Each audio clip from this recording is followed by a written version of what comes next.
Feliz dia da gastronomia sustentável! E aqui na timeline da Veganza, como vocês podem ver, é uma característica do trabalho que a gente faz aqui. E aí existem algumas outras coisas que acontecem nos nossos bastidores que ainda não conseguimos trazer para nossa timeline. Então aqui eu vou ter a oportunidade de conversar com vocês sobre um ingrediente especial. Eu sou o Fê Alves e hoje falaremos sobre o coco.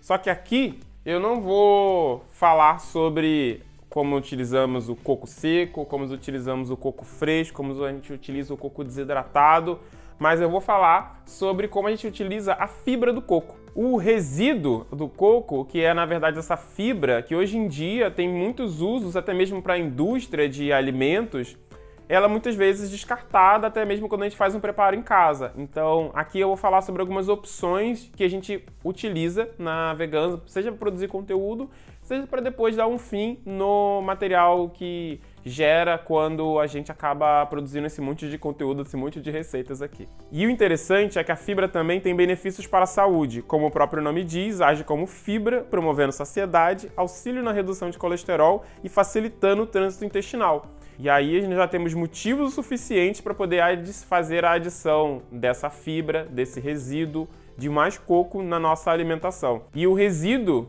desse coco, que aqui agora é somente uma farinha de coco, ele é ouro. Então ele é uma parte muito importante do nosso coco também, e agora a gente vai fazer um preparo dando muito valor a ele. Então eu tenho aqui um bowl, porque a gente vai fazer o seguinte, eu vou mostrar para vocês como a gente guarda aqui os preparos que nós temos. Eu uso sempre o congelador e esse saquinho de Ziploc.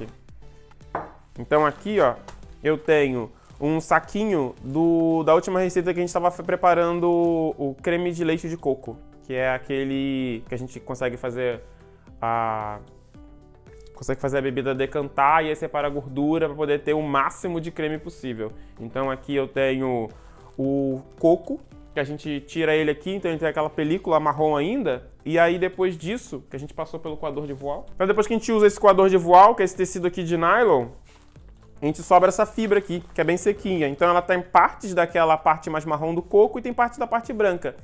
Quando você vai no mercado, você costuma encontrar muito coco que é desengordurado.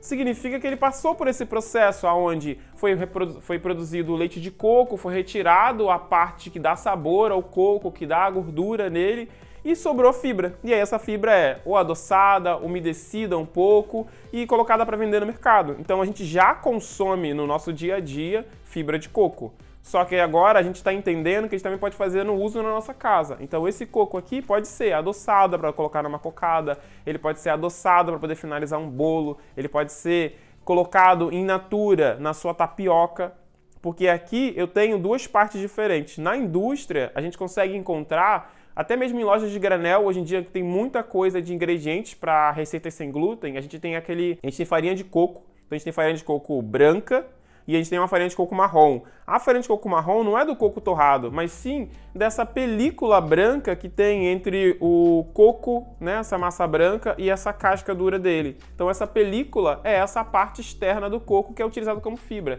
E ela tem sabor também muito bom, mesmo porque ela não foi geralmente desengordurada. E aí a outra coisa comum pra gente aqui também é o polpa do coco verde. Então aqui, quando eu vou fazer um preparo que eu preciso utilizar a água do coco, eu retiro essa carne do coco, que aqui, ó, tem... Deixa eu abrir o saquinho. Ele tem mais ou menos essa espessura aqui, ó, comparado ao que esse daqui tem. Ela é bem menos grossa e ela é bem mais maleável, então a gente consegue fazer, por exemplo, preparos como iogurte, eu consigo fazer leite, eu consigo fazer suco. Então eu não descarto também essa parte. Então seja quando eu utilizo o coco verde, eu tenho a fibra dele que eu mantenho congelada ali. Se você mantém o seu congelador na temperatura adequada, ele não está abarrotado, você não usa ele constantemente, você consegue manter até 90 dias. Caso você tenha um fluxo muito grande de uso no seu congelador, não tenha muito espaço, as coisas não estão bem acondicionadas, ele não está na potência máxima dele, então é indicado que você coloque ali para usar no máximo em 30 dias, porque é um produto perecível, ele pode ir degradando. Então, se você guarda no congelador bom, que você mantém ele tudo organizadinho, está na temperatura certa, 90 dias. Se você quiser usar o mais rápido possível para poder não ter que descartar até mesmo o alimento, não esquecer dele lá, além de colocar uma etiqueta com identificação de data e do que é o produto, você usa em 30 dias. É mais indicado para vocês, tá bom? Então, aqui, essa fibra eu uso para poder fazer iogurte, leite, suco. Eu só adiciono ela com água e preparo e adiciono uma fruta, adiciono uma banana, vira uma vitamina maravilhosa. Esse é o coco verde.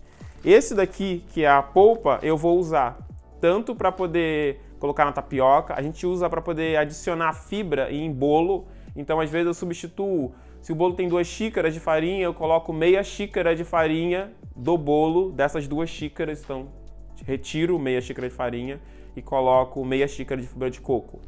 Muitos dos bolos aceitam essa substituição. Muitas das receitas você consegue colocar até por cima para poder finalizar um bolo de milho, então ele vai dar uma gratinada. Uma outra coisa possível também é quando você está fazendo a nossa receita de granola, a gente vai fazer aqui para vocês ao vivo outras vezes, é usar essa preparação da fibra de coco junto da granola. Então, na hora que você vai fazer a mistura da aveia, dos outros cereais, do melado de cana e levar para o forno, você pode adicionar umas boas colheres de sopa, até mesmo algumas meias xícaras ali de fibra de coco.